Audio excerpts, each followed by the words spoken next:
I spent a lot of time thinking about what lenses I would like and what would best suit my workflow, because as I evolve as a filmmaker, so does my kit. For the past year or so, I've been rocking a set of Sigma Art Prime lenses, and I love the image quality they produce, the lovely f1.4, and I like working with primes a lot. And for the right project, I couldn't ask for a better lens. However, I realized that the work I was picking up, it really required me to have more flexibility and versatility from my kit. And I decided that even though I'm not the biggest fan, I did need to have some zoom lenses within my lens kit. So my criteria for a new set of lenses would essentially be a holy trinity of lenses.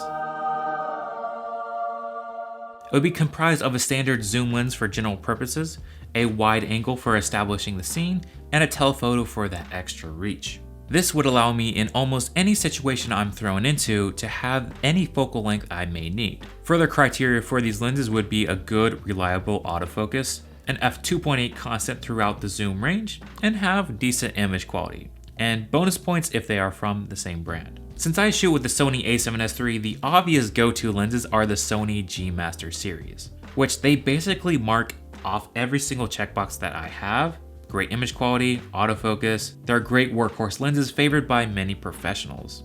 However, these set of lenses come at a cost of roughly $6,000 to $7,000. And at the end of the day, that's just a little bit more than I'm willing to afford at this time. Besides that, there are some things that I don't like about those lenses, one being is how heavy they are. Now, this is something I typically never complain about, but I have realized in recent years that you do want to have a smaller, lighter lens if you are using gimbals, motorized sliders, as it makes your overall camera package a little bit more adaptable to put on different rigs.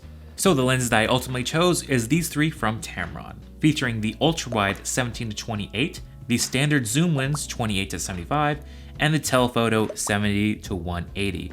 Across these three lenses would give me a range from 17 to 180, and with that would cover most of my needs. The great thing about these lenses is that they share a constant f2.8 throughout the zoom range, allowing a decent amount of light in. They also share a 67mm filter thread size, meaning that you could buy one filter and use it on each lens without using step-up rings. Now, all my filters happen to be 82mm, so I still have to use step-up rings, but it does make it a nice feature to have.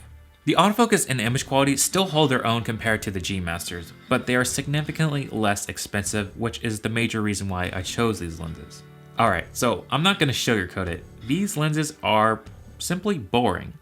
I personally would like to have a little bit more personality with the lenses, a little bit more character, slightly better build quality, but what can I say? These lenses are solid workhorses.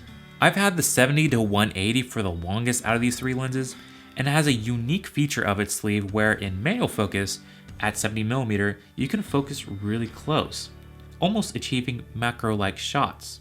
Now, if you are familiar with telephoto lenses, typically they struggle with closer focus.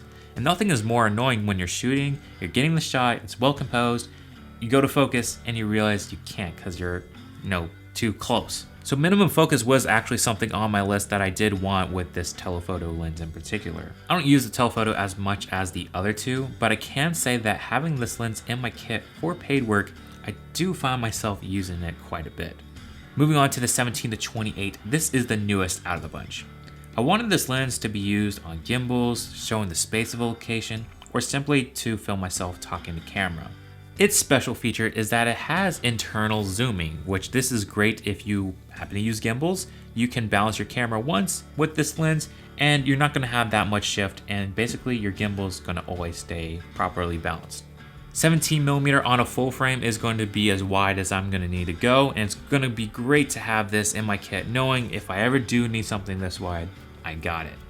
The 28 to 75 is the lens I use most out of this kit because it is just so versatile. Now, it's small and light enough that it can be used on a gimbal, and that's something I do find myself using quite a bit because you can just get so many darn angles. You can get your wides, your mediums, your tights without changing the lens. Now, it doesn't have the internal zooming, which would make this a great gimbal lens, but I do feel like with the proper balancing, you will get it to work just fine. The biggest downside with these lenses is frankly the manual focus, which is garbage. And the reason why they're so bad is due to their lack of repeatable focus. This means that if you happen to turn the focus ring slightly faster than before, the focus will jump way ahead of you, and it just makes for really frustrating when you're trying to pull consistent focus. And this is down to the fly-by-wire technology that Tamron is using. Basically, you're not physically churning the lens, you're just telling the lens where to focus. And some companies do it better. The G Master uses fly-by-wire, and that is definitely better than these, but it's still not fantastic. Now, this may be genuinely a deal breaker for those who plan on using manual focus in this way. And if you do, I probably wouldn't recommend these set of lenses. For me personally, I can live with it. It's not ideal and I don't really like it, but 99% of the time, I am using autofocus, and when I touch the focus, the camera and lens will track it just for me, and it really honestly makes my job so much easier. And it will probably do a better job than I could do manually focusing on a gimbal. And that's why these lenses are so boring. I would love to use a cinema prime lens every single time I filmed, but that's just not a practical solution with the resources I have. But these Tamron lenses, they simply work well. In the future, I do see the set of lenses changing. I'll probably add more prime lenses to it, but for now, I feel like this is a great starting ground for me to build upon. And right now, they do everything that I need them to do. I would like to hear what lenses you have in your filming kit and if there's anything you took away from this video. If anything, I had realized that really I just need a set of lenses that I need. Where I am currently, I'm more of a generalist kind of filmmaker. I do a lot of different things and I just need that versatility out of my equipment. However, maybe in the future, I'll become more specialized and more niche down into one specific thing, and I'll find lenses that are going to be more fine-tuned within that. Session is now over. Thank you guys so much for watching. If you have any questions, feel free to write in the comment section down below and I'll try to respond to them. Again, thanks for watching and hope you enjoy the rest of your day. Peace.